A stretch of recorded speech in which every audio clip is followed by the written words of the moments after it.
we're a creative tool for growth. And so creative here means that we give a lot of flexibility and lots of degrees of freedom to people, which means that we give them lots of different building blocks that they could put together. And one key thing that AI is going to help us do is to pre-configure some of these building blocks so you don't have to tweak everything beforehand. So it just lets you get started more easily, and it lets you get to kind of your solution faster.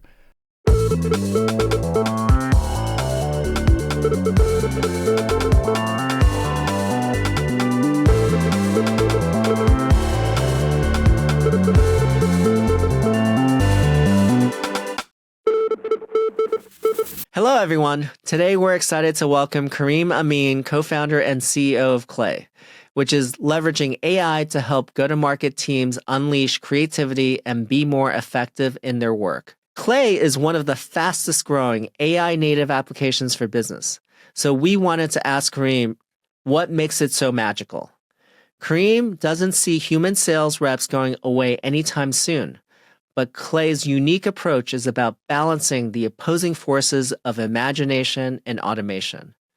We'll hear about how Kareem applies ideas from physics and philosophy to sales and where he sees AI tools heading. Welcome to Training Data. I'm Alfred Lin. I'm a partner at Sequoia Capital and your guest host for today. We're here with Kareem from Clay, and Kareem was a physicist. He then started his career in product at Microsoft and at the Wall Street Journal, and then he started Clay in 2017.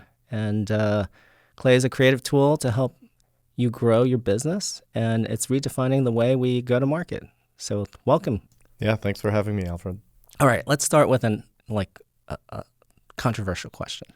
Is AI going to completely automate away the jobs of the SDR? I don't think so.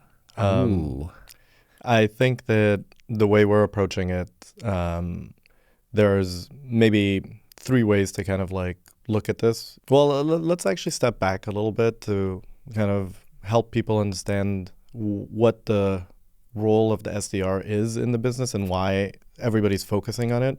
So if you're in a traditional B2B company and you're selling to other businesses, you have to have an organization of lots of SDRs that do account research, and they figure out who you're selling to and do they have the right properties. And you augment that with data that you usually buy from other data providers. And so a lot of the cost is having SDRs. A lot of the things that make you less efficient is just having lots of people doing this research. And that's why a lot of companies are focusing on improving SDR efficiency. So one thing you could do is improve efficiency by giving them tools or co-pilots. Another thing is to try to fully automate them, automate the work that SDRs do.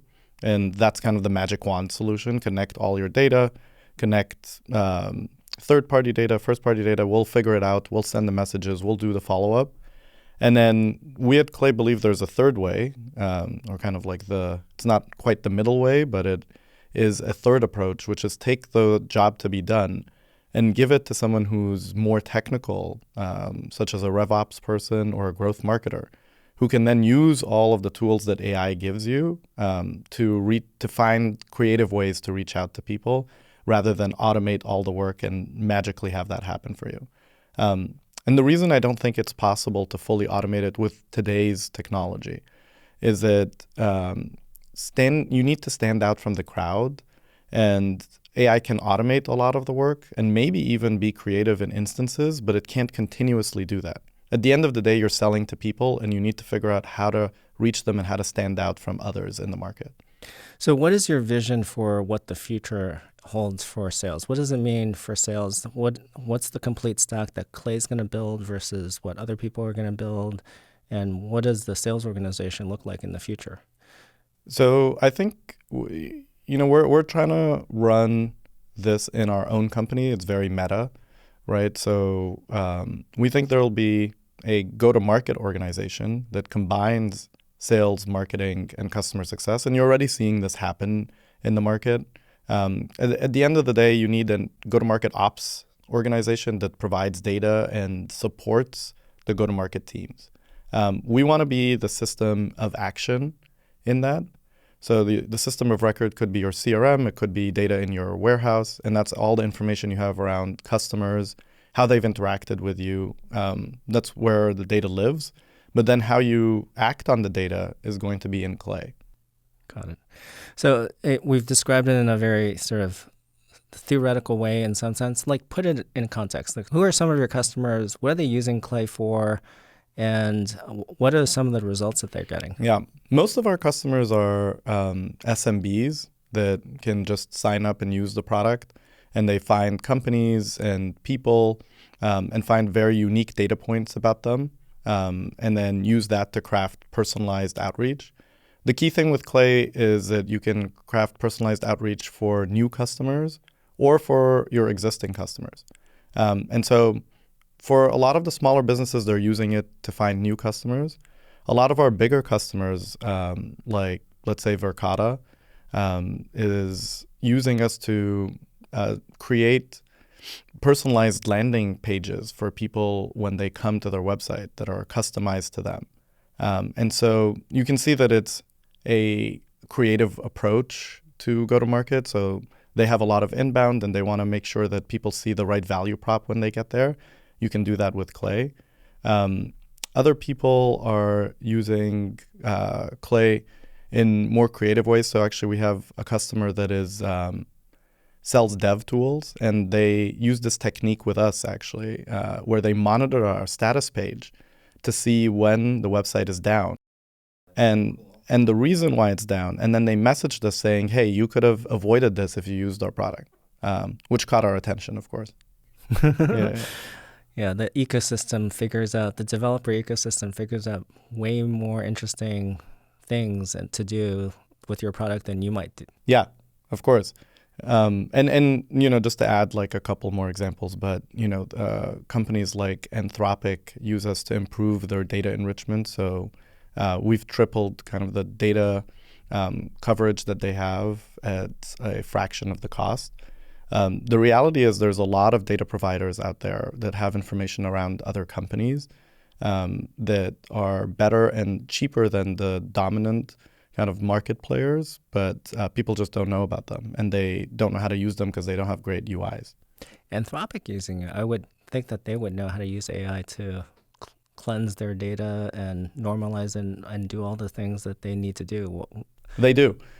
So they do know how to do all these things. They're using their own models within Clay. Wow. Right. And so what Clay does is it allows you to, and I think this is generally going to happen in kind of like various fields with AI. So I think of the foundation model companies as providing kind of that layer of intelligence. But then if you want to use it in a particular vertical, you want there's a lot of things that you need in addition to the models in order to actually act on the data, right? So what we can do is like pull the data from their various data stores, be able to run the model iteratively, and also enrich it with lots of other data providers, not just using the foundation models. And then, you have to pass it back and generate messages from it. So we're about making that workflow easy to do. And so using their technology, but then making it possible to do the workflow more easily. So how do you envision the go-to-market stack and specifically the Clay stack changing with AI over time? Let me go back to kind of like the mission that you said at the beginning, right? We're a creative tool for growth. And so creative here means that we give a lot of flexibility and lots of degrees of freedom to people, which means that we give them lots of different building blocks that they could put together. And one key thing that AI is going to help us do is to pre-configure some of these building blocks so you don't have to tweak everything beforehand. So it just lets you get started more easily, and it lets you get to kind of your solution faster. So a couple of things that we're working on is, let's say you sign up to Clay. We look at your website. We can see who your customers are from any logos or case studies that you have. We can see what you're writing about what you do, and then figure out who are you targeting, how do we find lookalike customers to that. Let's pre-set up all of the searches and the data that you would need for those types of customers. if you connect some of your first-party data, maybe you connect your, Wiki or Notion, or you connect your emails that you've sent, we can then analyze that and use that same language when we're sending out messages. And so that does sound a lot like a fully automated solution, but what we do is actually set up all of our building blocks with using AI and then let you tweak it from there.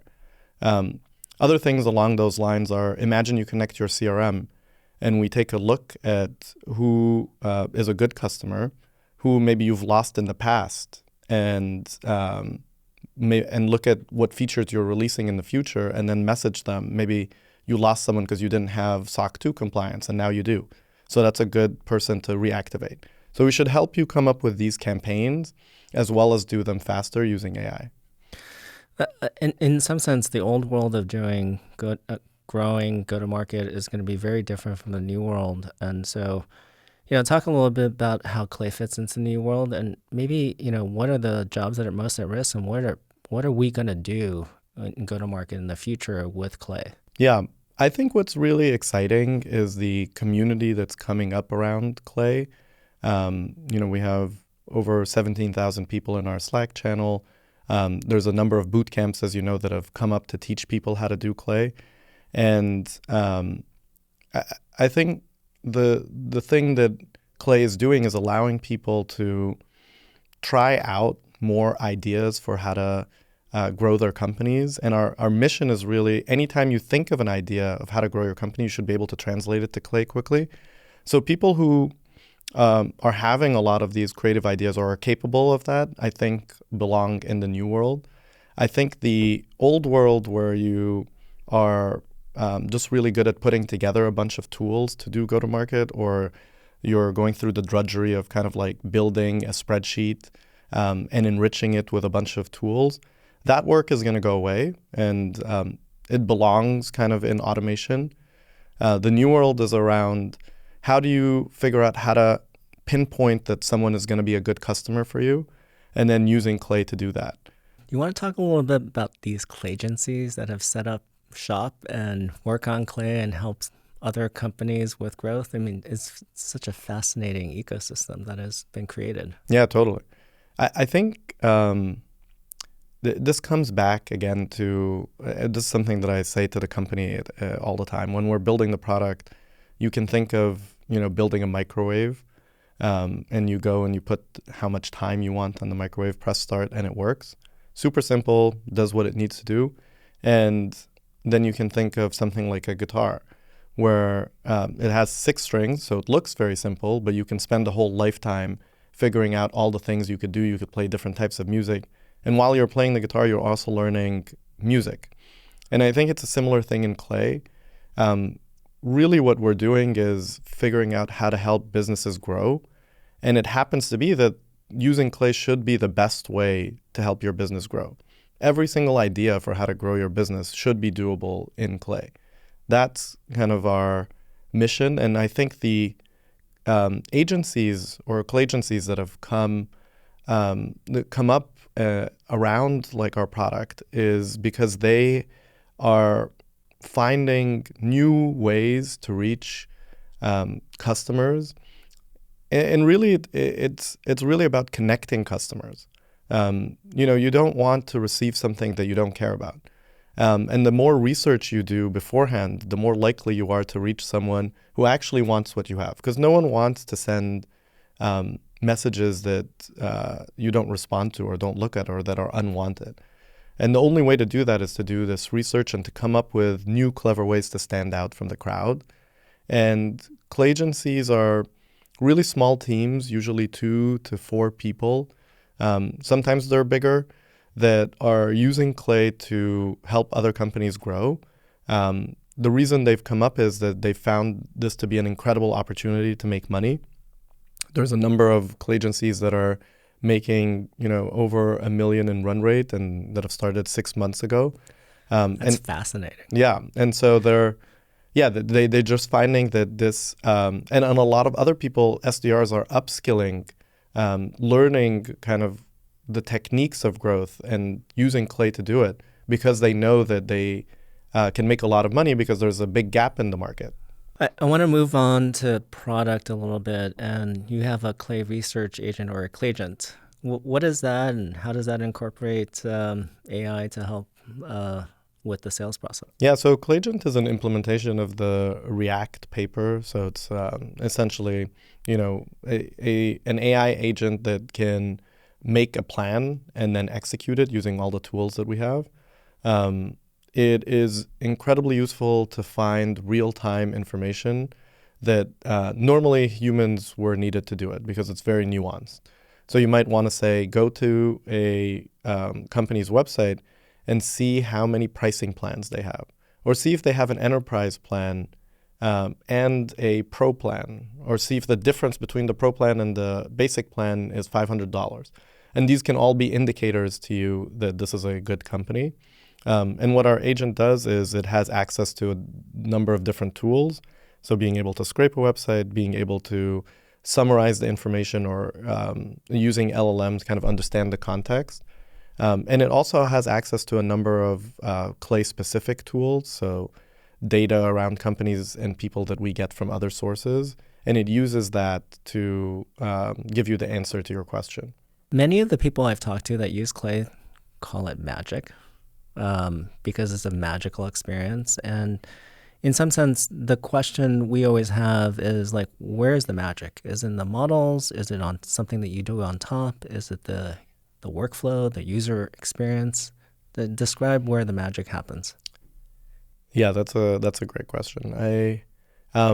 Maybe this is an unorthodox response, but We love those. yeah, I think the magic and our competitive advantage is not in one single thing that we do, but it is in the approach that we're taking. So we have a belief that sales and go-to-market is a creative act. I think everybody else has treated it much more in a how do we process this funnel as quickly as possible? How do we automate as many of these tasks as possible? And how do we grow the top of funnel and every step in the funnel? And I think that that's obviously necessary, but I don't think it's sufficient. And we will be talking more about this in the future, but actually it's much better to think about this in terms of moments. So you're creating these different moments for people that after a certain threshold become a way of going from, through the funnel, right? But actually, and you mentioned that I studied physics and electrical engineering, but a lot of these metaphors, at least in the company, are pretty nerdy. But in physics, there's activation energy, right? So if you're boiling water, you're boiling it and it starts bubbling, but only when it reaches 100 degrees Celsius does it start to phase shift, right, to gas. And I think it's kind of similar, like these analogies make sense in other places. So if you're, interacting with a brand, you might have like a few moments of delight, but only after you cross like a certain threshold do you then become a customer. So that way of thinking about it allows us to build a tool that's made for turning any of your ideas into reality quickly so that you can test these different ideas to create these different moments. And we have fun building the product. We literally use kind of the word creative. I've probably used it so many times already in this podcast to enshrine kind of that idea that you're playing with it. The company is called Clay because you're also putting together things, you're building, you're manufacturing. You want to have that feeling of creation. And I think that we've been able to communicate that feeling through the product. And that's why people love it and want to use it, because they feel like they're building something new. I don't know if this is a contradiction or you're holding things in tension, but you're a physicist, so you're a scientist, but you're also creative. You're producing and making music. You talk about Clay as a creative tool, but you also talk about the people who use it are go-to-market engineers or developers. So how do you think about Clay? Is it two opposing forces held in tension, or unifying two opposing forces? How do you think about that? I think it is two opposing forces held in tension, and I think that's where the most interesting things happen. We agree. Yes, um, and I think like you want to be uh, a creative tool, but also you need to allow people to do the workflow or the process in volume, right? So you need kind of the automation, but before the automation, you have to figure out what is it that you're actually doing, and then you need to be able to do it quickly. But we have a lot of values at Clay that kind of hold that tension. And maybe a small digression here, but there's a famous philosopher Hegel who thought that like the movement of history was about things being in tension. So you have the thesis and then the antithesis, and then they create the synthesis, and that's how things move forward. For him, it was kind of like a very mystical thing, so it's moving towards God. But I think that general kind of like theme is one that we kind of like believe in at Clay. So describe the company culture then. How do you hold things in tension? I've walked through your offices. It definitely has a very cool vibe, and yet people are very serious and working very hard at the same time. But that's my surface view. How would you describe the culture? We tend to describe it as chill high achievers. And so what that means is, we minimize, like we can acknowledge things like anxiety or fear or frustration, but we don't necessarily react to it in the moment. And we focus kind of on having a clear mind so that we can do great work. And I think you can do great work when you're not constantly feeling in a rush or I think the clarity of mind is really the key thing. So you can see all the different pieces of what's happening and then use that information to commit. So we do it in our interviews, right? One of the key things that we do in our interviews is you collect information and you share information. We're not necessarily trying to judge you in the moment. We're trying to understand who you are. We're trying to communicate what is available and who we are. And then we can use all of that information at the end to make a decision. And so that's kind of like a common theme is collect information first and then have the clarity of mind to be able to make a good decision after that. Another thing that might be interesting is we have a culture, actually the value that we use for this is called negative maintenance. So because some people are high maintenance, you want it to be the opposite? Some people are high maintenance, some people are no maintenance, and what we want is negative maintenance. So you remove work from people around you, whether it is because you are kind of in a place of like bringing down the tension so that we can actually have that clarity of thought. The other thing that we do is we, I call it there's always a way. Other people call it like make it work, then make it great. And in some ways, that is a tension because you want to ship something quickly. You want to make it possible for people to do new things, and you also want to do amazing, great work that you spend time, which requires time. And so the balance there, we leave that up to people's judgment. I think one of the important things actually in a company is making sure that you're aligned. The people, the market, what you're building needs to be aligned, right? If you're building a rocket ship, you can't make it work, then make it great. It needs to be great from the beginning. Otherwise, something really bad happens. If you're building a go-to-market tool where people need to be able to do their tactic now and actually doing it first before other people is super key. We ship things as soon as we are able to, and then we continue to craft them until they're meeting our standard of great. That is really great to hear. And I think it's great advice for many founders to just know where you are on the attention scale. Yeah, totally.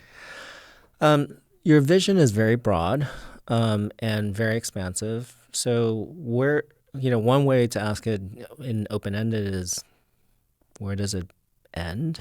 And maybe you're saying, I'm an ambitious founder. It doesn't end. But Well, tactically, would you ever build an AI SDR yourself? So yes, the way we would do something like that though would need to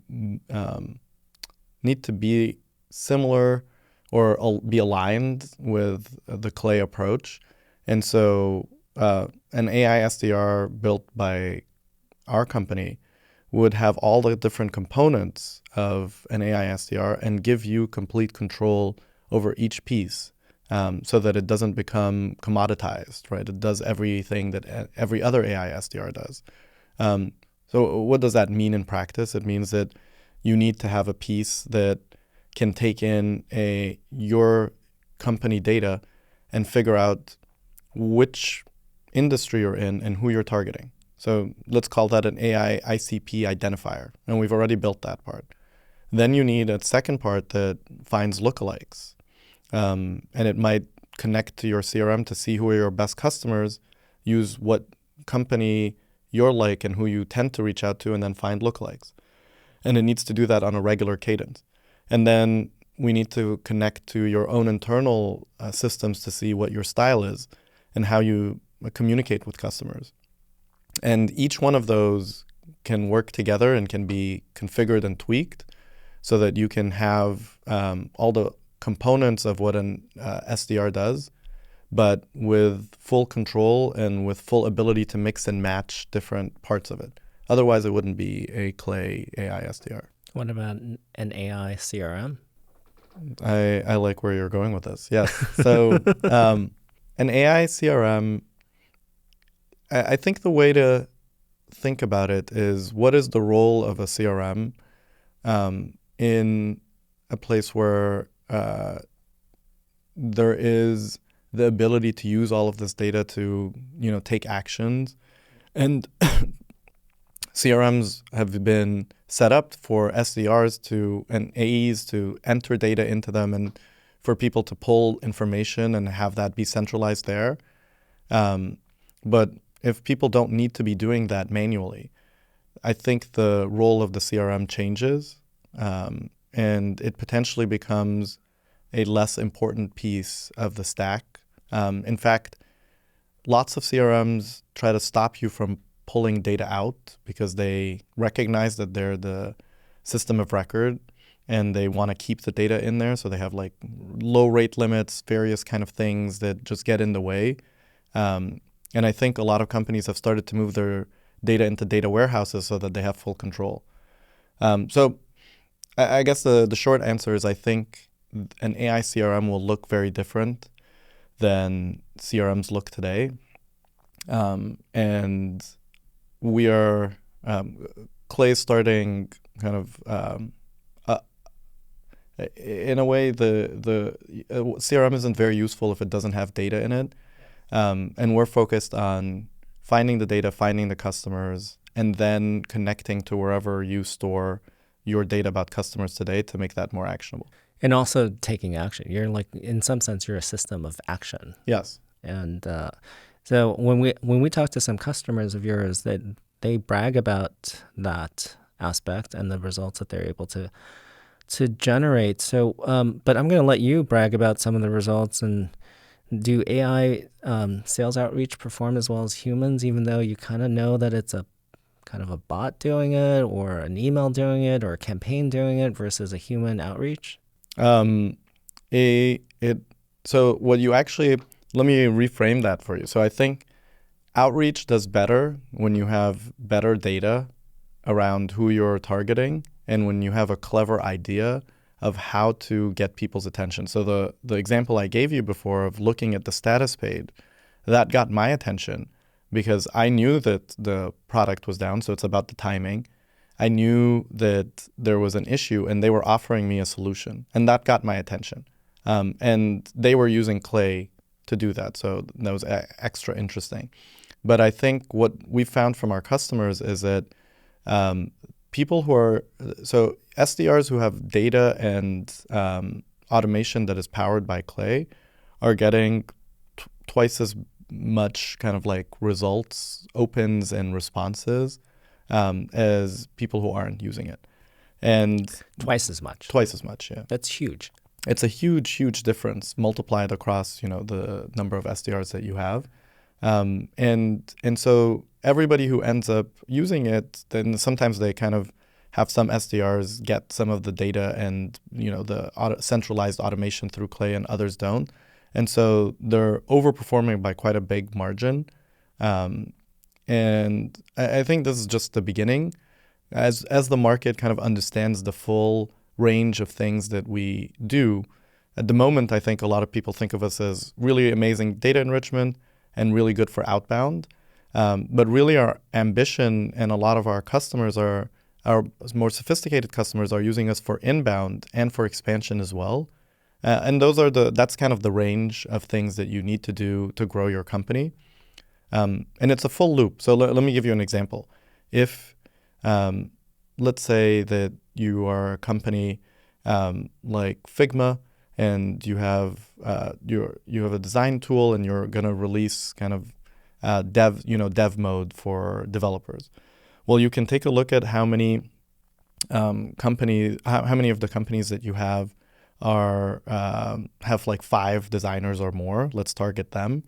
And then let's go and do outbound to the head of engineering and let them know, hey, your design team is using Figma, and you should also be using the dev mode for your engineering team, so that you decrease the back and forth. So here you're combining inbound and outbound in order to expand a customer. And I think that's what's really interesting about Clay, is being able to have an idea like this and action it really quickly. You've given a lot of examples. What's been something that's surprising about Clay that people don't quite understand about Clay yet? I think at the end, the output from Clay isn't necessarily an email or just updating your CRM, but some of our customers have sent physical mail, right? So you can connect to any API, and we have a bunch of mail APIs, so you can create personalized messages and send physical mail, which has had really great results. But that our ambition is really, you should be able to create any kind of message, whether it's a personalized website or even an ad, and create it through Clay. And that's just a channel.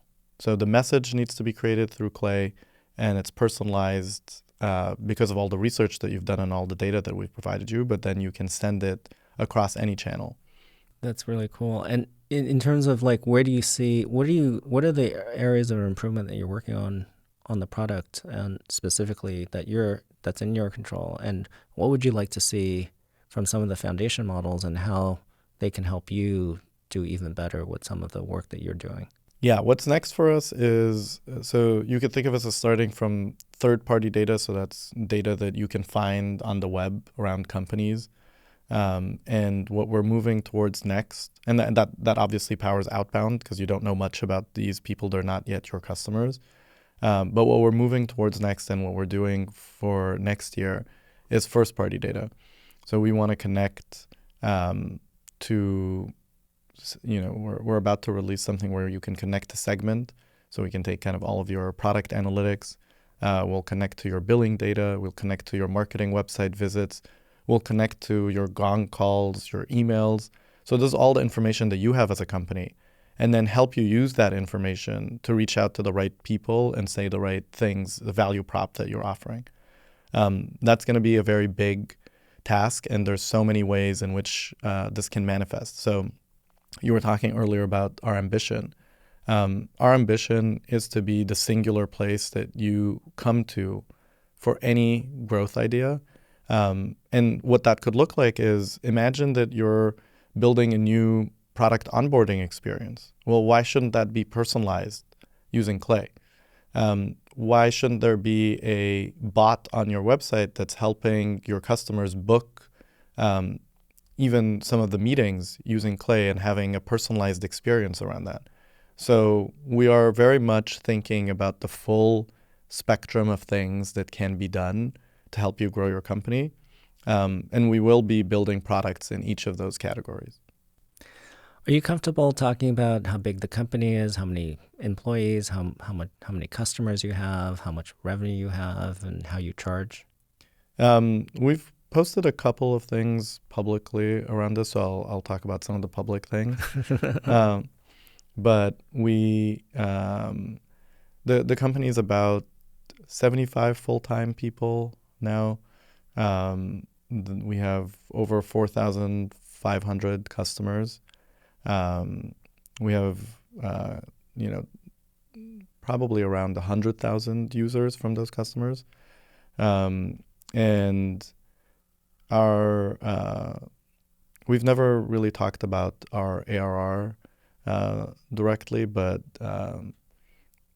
I think the information had a list of top 50 startups where we were there, and they kind of estimated our ARR, and I think they said it was above 20 million. And that's kind of in the range of truth. I'd like to take it all the way back to the beginning when you started the company in 2017. Did you expect to be where you are today? Well, it took us a lot longer than I expected.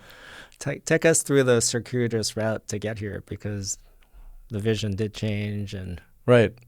It was quite circuitous. But so we started off with the ambition. It was a very broad ambition and abstract of giving the power of programming to an order of magnitude more people.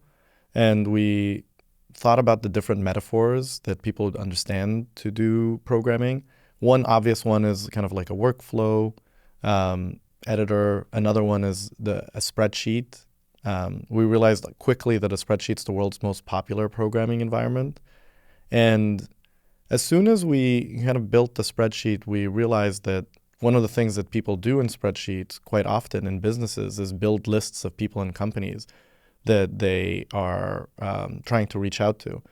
So we actually had the idea for what Clay would become pretty early on. And so it wasn't something that we stumbled upon or that we discovered. We kind of reached it through analysis. And then my co-founder started doing some prospecting to find us customers. And he was like, this is very complicated. There's so many steps. We can definitely help with what we've built here. And so all of that was actually something that we came to quite early. The process of committing to building that was more circuitous, and is actually where we stayed for a long time.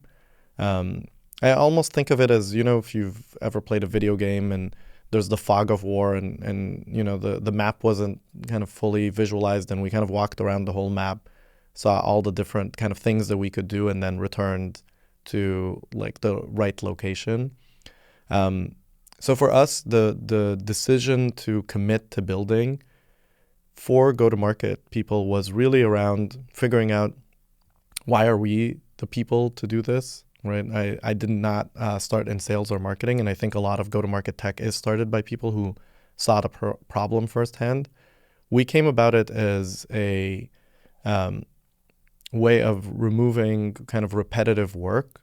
And you mentioned before that I like producing music, but I really like tools like Ableton Live, that are components that you connect together to produce music.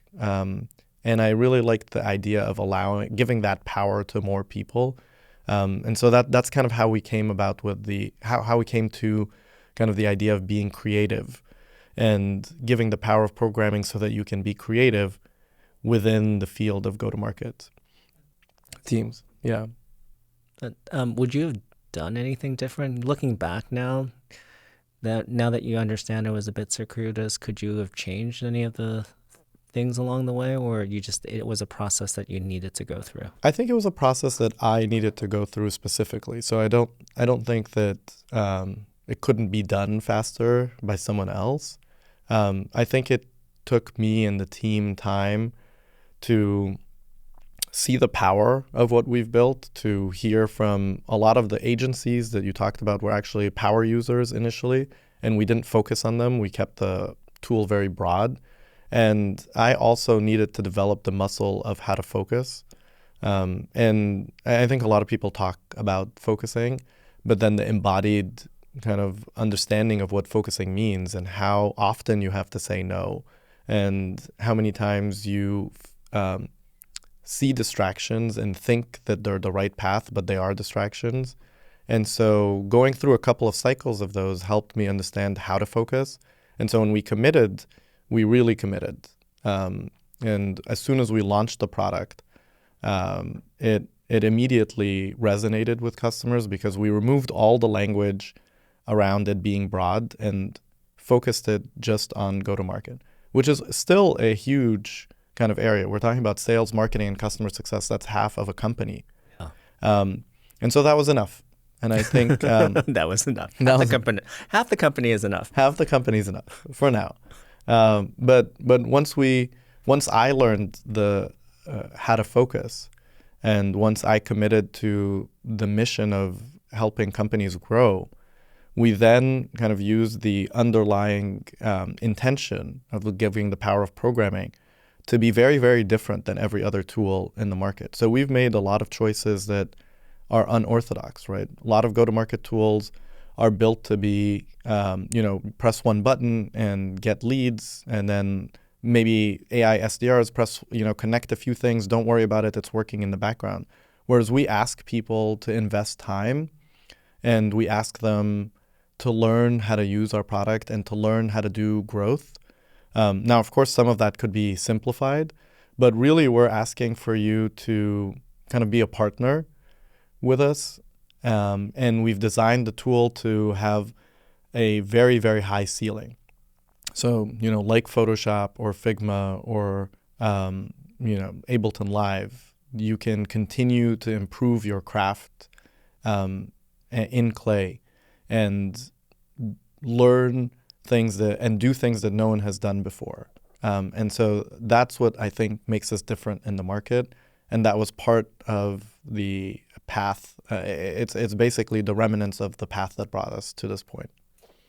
You mentioned something that I find interesting because you had this process that you had to go through. And I think when you started the company, you were a perfect founder problem fit, founder market fit for bringing the power of programming to the masses. How did you sort of go through that process? What was the turning point where you said, hey, I'm the right founder for building a creative tool for go-to-market? I held on to the initial intention, and you can see it throughout. So there's no product that looks like Clay because of that initial intention. And what I realized is and you can kind of argue whether this is mental jujitsu or the truth, but I held on to that initial intention, and through that, I believe that actually go-to-market teams are doing a lot of work that could be done programmatically if you only knew how to program, and that there was a large number of people who wanted to do things that their mind could be open to the things that they could do if only they knew what was possible. And that giving them and like this group of people the power of programming is actually kind of a realization of that initial vision. And keeping that word creative, really, you could think of it as creativity or you could think of it as maximum flexibility, which is what I wanted to empower people with so that they can turn any idea they have into reality. And so this is a good starting point for that very, very large vision. Thank you for taking us through your journey, and congratulations on all the recent success. And I think, when we sort of look at all the sort of landscape and AI, there's a lot of talk around technology and foundation models and what's next in that space. But I think you've built one of the most interesting AI applications that the world has seen, and you're revolutionizing the way that sales is done. So thank you for sharing your journey with us, and also for allowing Sequoia to be an early shareholder of the company. Yeah, I'm very happy that we partnered early, and I really appreciate this, Alfred. Let's wrap up with a few of our standard questions. What's your favorite startup other than your own? That's a really great question. I think it's our sourcing list. Yeah. I really like Suno actually. That makes sense because I like I've met the founder and I really like being able to generate music. It's very much aligned, with the creativity. So yeah. Any others, or just that one? Another company that maybe I admire because I really like the approach that they're taking is Linear. They're just very thoughtful about how they approach building product. So yeah, Creative tools. creative tools. All right. What's your favorite AI app that's on your phone? Oh, AI app on my phone. Yeah. Um, It could be a standard AI app, but if it must be on your phone if you love it that much. that's a good one. I was gonna say Cursor actually because I've been trying to write a little bit of code on some hackathon products. That But works. That's an AI app. yeah, Anything on your phone that you want to share? on my phone I've just been having lots and lots of conversations with ChatGPT as everybody else is doing, I think. On other markets you think of that AI can disrupt, whether in the short term, medium term, or long term? I've been talking to a bunch of friends around like expert network kind of interviews. And I'm kind of curious about that because I think that, people, there's a lot of work that's being done where people are trying to collect information and it's pretty repetitive. But it's almost like Gong, but not for sales calls, for like expert networks and collecting information from people like what are the top problems in your company? What are top issues? And then being able to analyze that. I think that's an interesting underserved market with like old incumbents. What's your advice for other startup founders? I think the alignment piece sounds like wishy-washy or not very concrete, but I think it's a key element. So you need to, we talked about knowing where you are on the spectrum of a couple of things, right? Is this a product that is sales-led or product-led? Is this a product that every feature needs to work perfectly, or you need to ship things as quickly as possible and then perfect them? And tie all of that back to what is your ambition? Why do you care about this product or mission? When you're spending so much time working on it, you really need to have that connection. Otherwise, I guess maybe to say something kind of like new that isn't often said, I think you need to have your own internal compass. Otherwise, you will get lost. And if you are lying to yourself, I think this is something that I think about a lot. I think the cost of lying isn't, anything that'll happen bad. Maybe no one will catch you on a lie. Maybe you won't go to hell. But the cost of lying is actually disassociation from yourself. And when you lie about anything, in particular to yourself, you lose your ability to navigate through your feelings. And so you don't have an internal compass. You don't know what's good. You don't know what's real. You're just doing things, maybe even things that you think are good, but you won't actually know if they work or not unless you take real risks and you're honest about your ambition and why you're doing things. I love that. Having a real internal compass. In the fog of war, sometimes your compass is not clear to you. How do you seem like a very thoughtful person every time I've talked to you. Like, how do you sort of get that clarity? Yeah, I think the clarity is through being honest and then taking real risks. And so what I found is that in the past I've taken risks that have been hedged, or you might think it's a risk. Let's say I'm building a feature, and or even like taking a direction of the company where I'm like, let's do go-to-market tools, right? But if I don't actually, if I think, well, I'm kind of doing it because a couple of people have told me that this makes sense and here's how it works, and I should do this. As soon as you hear the word I should, right, you know that it's not really what you're thinking. And then if it fails, you don't really know, you don't have a felt sense of like whether it might be not your honest opinion. So you're like, well, it failed. It wasn't my honest opinion. I didn't take a real risk. Let's do something else. And if it succeeds, you don't really know why it succeeded. But for me, what I've done is take real risks where I don't know what the results are going to be. That's how I know it's a real risk, is that I actually don't know. And I'm okay with failing. And you have to be okay with failing publicly and acknowledging that. That's when you know it's a real risk. And that's how you kind of build up that internal compass and navigate like a fog of war. That's great. That's really great advice. On final question, and very open-ended, long-term focused, enduring focused. What do you think the best possible thing that can happen with AI in the coming decade? I think the best possible thing would be there's obviously like an amazing set of applications that could be done with AI, but I'd have to say that it would be recursive AI, right? So like AI that can improve itself. That would be the dream, right? An AI that actually can help improve itself and accelerate itself. And that should lead to lots of other developments across the board. Otherwise, we'll get stuck in, whatever local maxima we get to with the current kind of set of techniques.